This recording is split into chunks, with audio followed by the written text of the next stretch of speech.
My name is Imo, and for a very long time, my life felt like a quiet battle that nobody saw. I was born in Akwa Ibom State, and my earliest memories are of trying to be small, quiet, and invisible. I lived with my biological mother and my stepfather in a modest compound. From the outside, it looked like an ordinary home, but inside those walls, I learned what it meant to endure pain silently. My stepfather never accepted me as his own.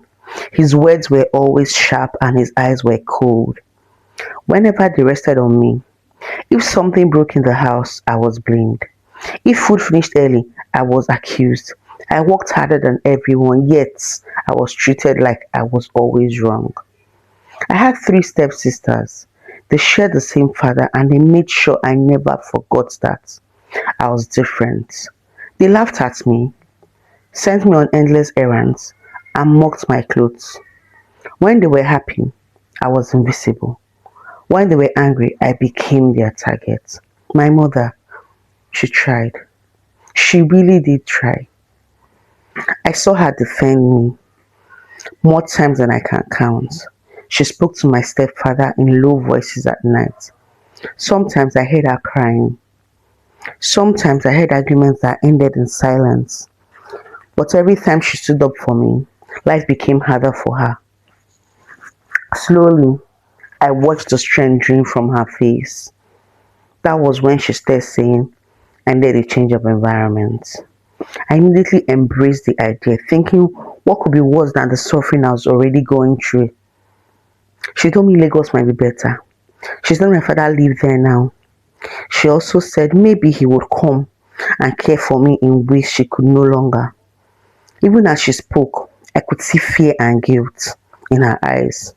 I also saw hope, and I chose to hold on to the little hope I saw. Then one day, finally, my biological father came from Lagos. When I saw him, I felt a renewed hope and excitement I had not felt in a really, really long time. I believed this was my escape. I imagined a new life, a clean home, and a father who would finally choose me. The day I left, my mother held me tightly. Her tears soaked my shoulder. She whispered prayers into my ears and told me to be strong. I promised her I would be fine, even though I wasn't very sure. My stepsisters and stepfather, on the other hand, were excited I was leaving their house, which only added to my determination. But I knew that I would miss my mother very much. On the journey, my father barely spoke to me. His silence felt heavy and made me nervous. At some point, he turned and warned me that when we arrived, I would help his wife with housework and take care of her two children. He told me not to complain. I nodded because I had learned that survival meant endurance or obedience. When we arrived in Lagos, my heart sank. The area was rough. The houses were untidy. Noise filled the streets. Fear crept into me, but I swallowed it.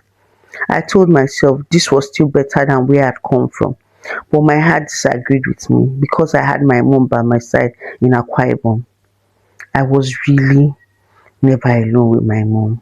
My stepmother did not like me from the very first moment she saw me.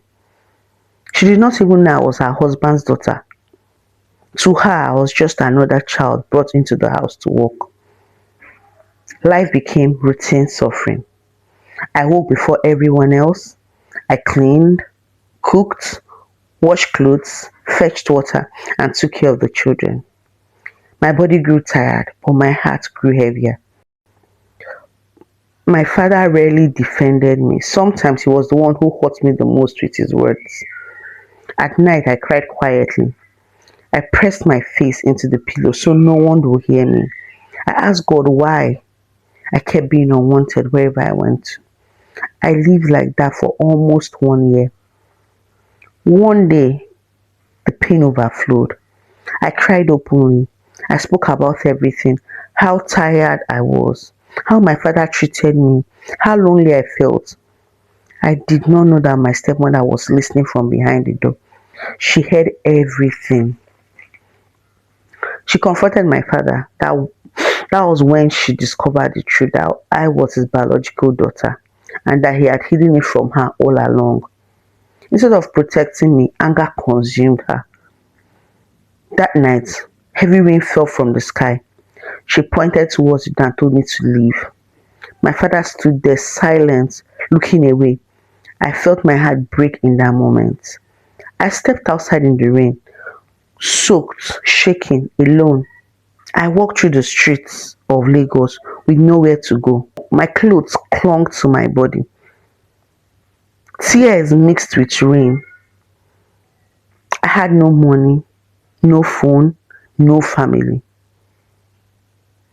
Then something unexpected happened. A woman saw me. She had kind eyes and she stopped and asked me questions. She listened without judgment.